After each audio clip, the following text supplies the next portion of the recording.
போலீசாரால கைது செய்யப்பட்ட கணவனை ரிலீஸ் பண்ண சொல்லி பெத்த பிள்ளைங்களோட நடு ரோட்ல இறங்கி தர்ணா போராட்டத்தில் ஈடுபட்டு இருக்காங்க இங்க ஒரு மனைவி. கட்டிங் போட்டுட்டு அந்த அம்மணி கொடுத்த அலப்பறை அண்ணா நகரையே அசர வச்சிடுச்சு.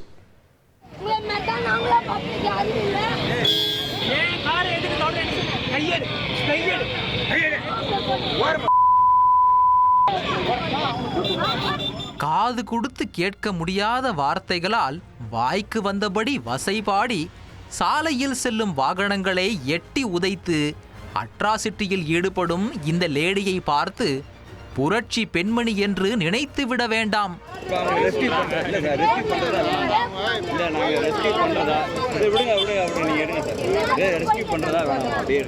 சொர்ணாக்கா ரேஞ்சில் போலீசார் பொதுமக்கள் என ஒருவரையும் விடாமல் வெளுத்து வாங்கும் இந்த பெண்மணியின் வீர தீரம் எல்லாம் ஒரு குவார்ட்டர் கொடுத்த தைரியம்தான்.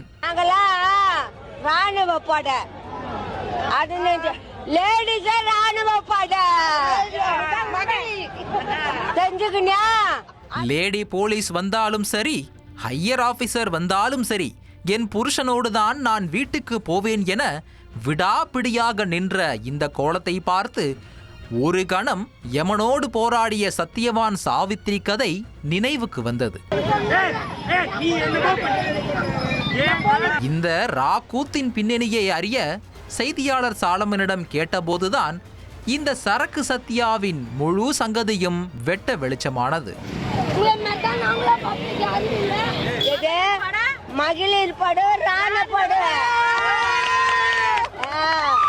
இந்த போராட்டம் எல்லாம் சத்தியவானுக்காக அல்ல, 40 கேஸ்களை வாங்கி கொண்டு சிறைக்கு சென்ற சரித்திர குற்றவாளி கணவனுக்காகத்தான். திருட்டு கேஸில் போலீசார் விசாரணைக்கு அழைத்து சென்ற கணவனை ரிலீஸ் செய்ய சொல்லிதான் அம்மணி இப்படி பெற்ற பிள்ளைகளோடு நடுரோட்டில் இறங்கி அலப்பறை கொடுத்திருக்கிறார்.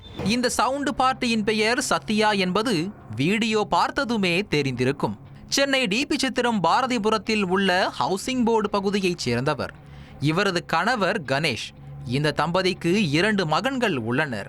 இந்த நிலையில்தான் டிபி சித்திரம் காவல் நிலைய போலீசார் நேற்று இரவு தனது கணவரை பொய்கேஸில் கைது செய்து விட்டதாக கூறி சாலையில் இறங்கி அலப்பறையை கூட்டியுள்ளார் சத்யா. இதனால் அந்த இடமே கலவரமானது. தொடர்ந்து லேடி போலீஸ் வந்து சத்யாவை அடக்க முயன்றும் அவருடைய சக்திக்கு காக்கியில் இருந்த பெண்களால் ஈடுகொடுக்க முடியவில்லை. லேடி போலீசாரும் முடிந்தவரை பொறுமையை கடைபிடித்து சத்யாவை சாலையில் இருந்து இழுத்து வந்து சமாதானம் செய்ய முயன்றுள்ளனர். அவர் கூறியபடி உண்மையிலேயே போலீசார் கணேஷ் மீது பொய்கேஸ் போட்டார்களா என்று விசாரணை நடத்தியுள்ளனர். அதில்தான் பல வழிப்பறி கதைகள் வந்து விழுந்திருக்கின்றன. கடந்த 27ஆம் தேதி நள்ளிரவு நேரத்தில் மேற்கு மாம்பலத்தைச் சேர்ந்த செல்வமணி என்பவர் ராஜீவ்காந்தி அரசு மருத்துவமனையில் அனுமதிக்கப்பட்டுள்ள தனது தாயை பார்க்க சென்றுள்ளார். அப்போது மேற்கு மாம்பலம் ரெட்டிக்குப்பம் தெரு அருகே ஆட்டோவில் வந்த 2 மர்ம நபர்கள் செல்வமணியை கத்தியால் வெட்டிவிட்டு அவரது பாக்கெட்டில் இருந்த 3000 ரூபாய் பணத்தை பறித்து கொண்டு தப்பிச் சென்றுள்ளார். இது தொடர்பாக செல்வமணி குமரநகர் காவல் நிலையத்தில் அளித்த புகாரின் பேரில் சிசிடிவி காட்சிகளை வைத்து போலீசார் விசாரணை செய்ததில் டிபி சத்திரம் பகுதியைச் சேர்ந்த லிங்கம் என்ற கணேஷ் மற்றும் அவரது நண்பர் அனுஷ் என்ற சந்தோஷ் ஆகிய இருவர்தான் அந்த வழிப்பறி கொள்ளையர்கள் என்று தெரிந்துள்ளது. நேற்று இரவு குமரநகர் போலீசார் டிபி சத்திரம் பகுதிக்கு வந்து கணேஷ் மற்றும் அவரது நண்பர் சந்தோஷ் ஆகிய இருவரையும் கைது செய்து குமரநகர் காவல் நிலையம் அழைத்து சென்ற உண்மை தெரிந்துள்ளது. தனது கணவன் மீது பொய் வழக்கு போட்டுட்டாங்க என போராடிய அந்த கணேஷ் மீது ஒன்றல்ல 2 அல்ல, திருட்டு, வழிப்பறி என சென்னையின் பல்வேறு காவல் நிலையங்களில் 40க்கும் மேற்பட்ட வழக்குகள் நிலுவையில் இருக்கிறதாம். அவரது நண்பரான சந்தோஷ் மீது 2 போதைப்பொருள் கடத்தல் வழக்கு நிலுவையில் இருப்பதும் தெரிய வந்தது.